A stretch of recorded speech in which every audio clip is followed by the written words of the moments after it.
Well, good morning, good afternoon, good evening, depending on when you may be watching this. This is the Grad Connection. I'm Jamie Moeller, and my whole goal in doing these, try to help students do more than just survive. I want to see you thrive. And so, last several weeks, leading up to this particular video, I've been doing scripts, and so I'm going to kind of break that today and kind of talk about a little bit of different topic. What I want to talk about is managing 5 key, I don't know if you call them resources or things that each and every individual has, that things that we have to manage. But before I get to that, I just want to say, hopefully graduate students are finding these videos useful. I know there are several people that have reached out to me, not necessarily graduate students, that have found various ones of these clips interesting. So hope you find them as value, that you find a way to integrate them into your life, and that they help you in some way. So what I want to talk about today is kind of an odd, I had difficulty picking a topic for today. And then just this morning, it struck me really what I wanted to do. Again, I know I'm doing this a day early, which is fine too. But nevertheless, I want to talk about 5 key things that each human being, quite honestly, has, resources that we have, things that we have. And I want to talk about them, talk about it from the standpoint of we have to manage these things, number one. We have to attend to them and decide where we're going to invest these things. We need to attend to feeding them or putting them on a diet. We need to find tools and techniques that help us manage these 5 things. And in my opinion, all 5 of these things are fleeting. And if you leave them unmanaged, they'll kind of take their own course. You'll either squander them or they'll lead you in an unchecked way to somewhere where you never intended to go. So what are the 5 things? You're like, well, you're talking about, we're having some context for what I'm talking about. Really what I'm talking about is your time, is your money, your energy, your desire, and your faith. And so I want to talk about each of these 5 things because regardless of where you are in life, who you are, whatever, these are 5 things that you can invest, that you can decide what you do with them. Or if you decide not to really attend to them or not purposely invest in them or put them in specific places, you'll just kind of squander it, or you'll just live life by default, or you won't really get what you want out of life. And that's really kind of what these videos are about, right? Of me trying to help focus on expanding, on growing, and not sucking, or at least sucking less. So again, we have to attend to these. So let's talk through them. First of all, I've already talked about like managing your time. Talking about I talked about the time matrix, the Eisenhower time matrix, in an earlier video. So I'm going to kind of not talk about it. I'll just say that time is one of those things that if you don't manage it, it'll escape from you. I mean, certainly and you could probably say this of all 5 of these resources or these 5 things, is if you really want to know what's important to you, figure out where you spend your time. If you really want to know what's important to you, figure out where you spend your money. If you really want to figure out what's important to you, where does your energy go? Where does your desire go? Where does your faith go? Right, so all of these, so nevertheless, I've already kind of talked about it. Go back and watch that one if you want. Let's talk about money.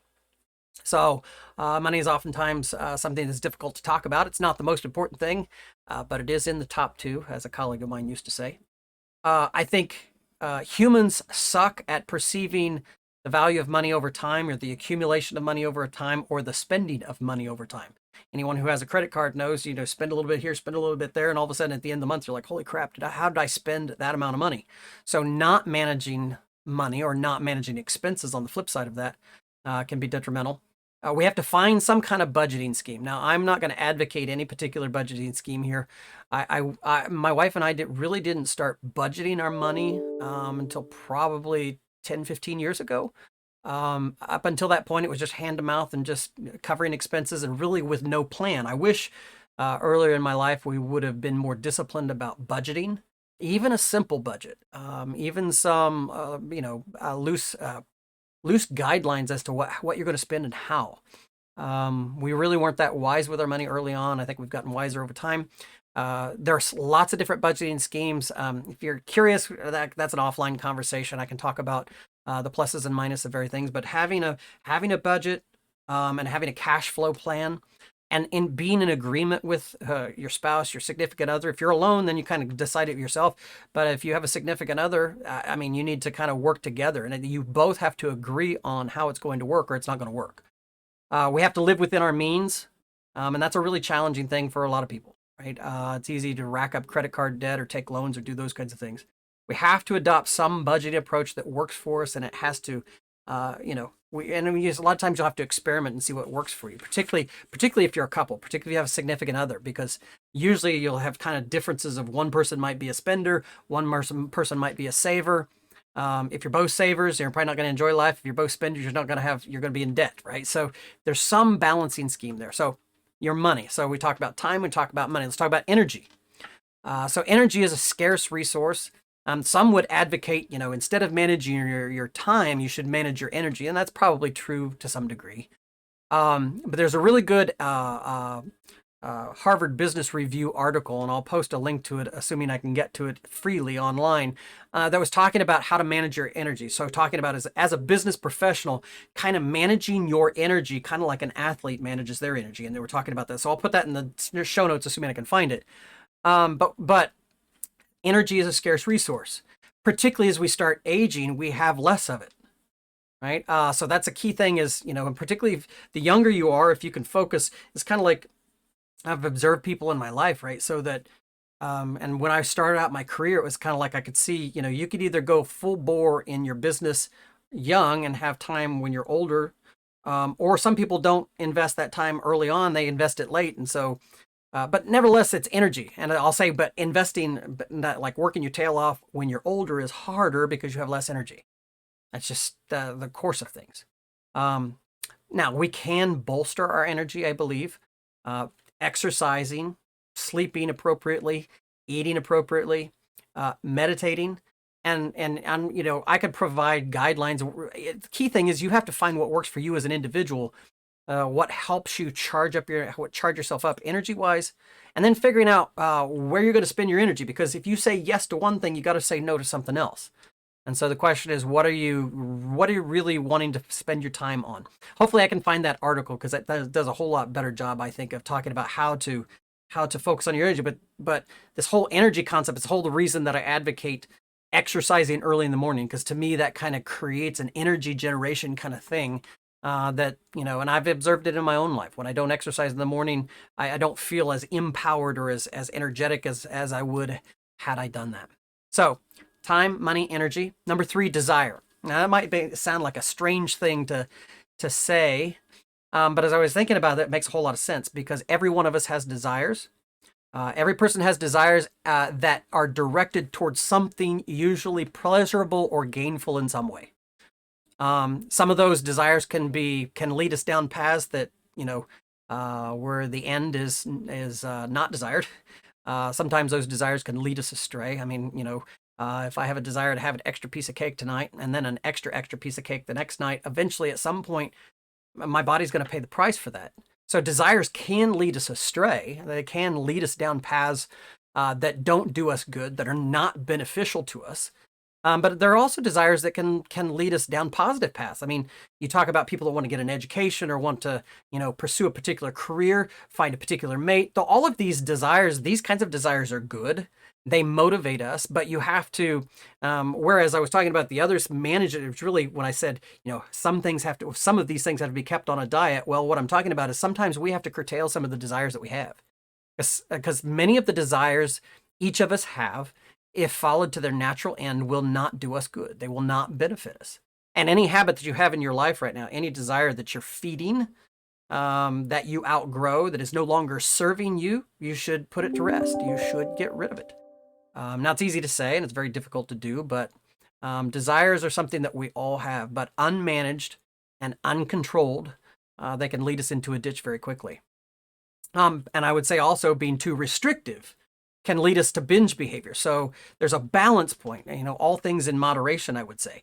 Because if you allow those things to go unrestrained, they can lead you astray. If you constrain them too much, then you get into this binge behavior type of thing, where you starve that desire, and then all of a sudden you slip, you fall, you screw up, whatever, and then you beat yourself up, and then you starve it again, and then you binge again, then you beat yourself up again, then you starve yourself again, then you binge again, then you get into this cycle that repeats. One of the things that I think works really well with that warrior program that I talked about in the very first video, is instead of trying to change habits or change desires by subtraction, do it by replacement, by addition. Replace a habit that you have with something else. So anytime that particular desire comes up, if you're trying to curtail it, do something else, right? Do additive replacement, if you will, because oftentimes when we focus on starving a desire that we have, essentially, the more you try to starve it, the more you focus on it, the more it consumes you. It's kind of like, don't think of an elephant right now. You're going to think of an elephant if you're trying to do it that way. So instead, try to do the addition. So desire is not a bad thing, right? It's kind of like hunger, right? Hunger is a good example of, if we have too much food, we're gonna get overweight. If we have too little, we're gonna be anemic and emaciated. So there's a balance point. That's probably true of all of these things, but particularly that's kind of was a sticking point as I wrote this out. So desire is not a bad thing. It's what we do with it, and does it rule us? And does it serve us? Does it make us grow? Does it make us expand? That's a big question, I think, with desire. Now, this last one, I want to talk about faith. And some of you who maybe are not a religious type of person, I would say you have faith whether you claim to be religious or have any kind of religious view or not. Essentially, faith, my definition would be using the heart or mind to envision something, and that causes you to obtain it, causes you to build it, causes you to prepare for it, causes you to do it, right? And I'm kind of ashamed to say I watch TikTok at times, and I like food recipes that are on there, but I saw this really cool idea for I'll call it a he shed. That's basically a covered area where you can like grill and cook and stuff outside. And so, I have faith that I could actually do that. I can see it in my head. I saw a picture of one. I've kind of modified it to what I want. And so I envision it in my head, and I'm going to bring it to pass. And that's faith in operation. So anytime you do that, if you want to go after a position, or if you want to go after a spouse or a mate, or if you want to go after, maybe you want to prepare for a marathon, or you want all of those things that drive you to actually accomplish those things, that is faith. So faith is not only in the religious context, it's we operate by faith all the time as human beings. And essentially faith is reaching out into time and space and bringing into being something that was only imagined or conceived. It's another way to describe it. So I envision that we're all creators. Like set your whole religious concept on the side for a minute. Just ignore that for a minute. Don't let that offset you by just realizing that you can manage your own faith of what you reach out for and you go after. We are all creators of the world and the things that come into it. And we should be exercising our faith to grow and expand and suck less. And oftentimes, sometimes it's, I think we become self-defeatist. In other words, we won't even allow ourselves to imagine or dream of what could be because of upbringing, because of circumstances, because of whatever. But I believe that faith in operation, faith causes you to move towards a target and you obtain it.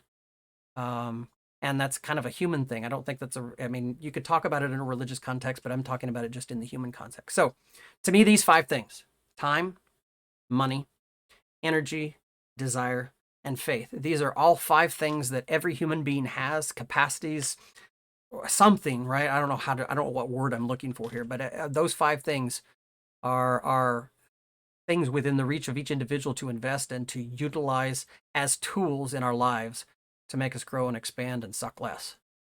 So you need to figure out how you manage them, how do you direct them, how do you use them. So I'll just leave you with that thought today. Hope you have a great weekend. Here's just wishing you well.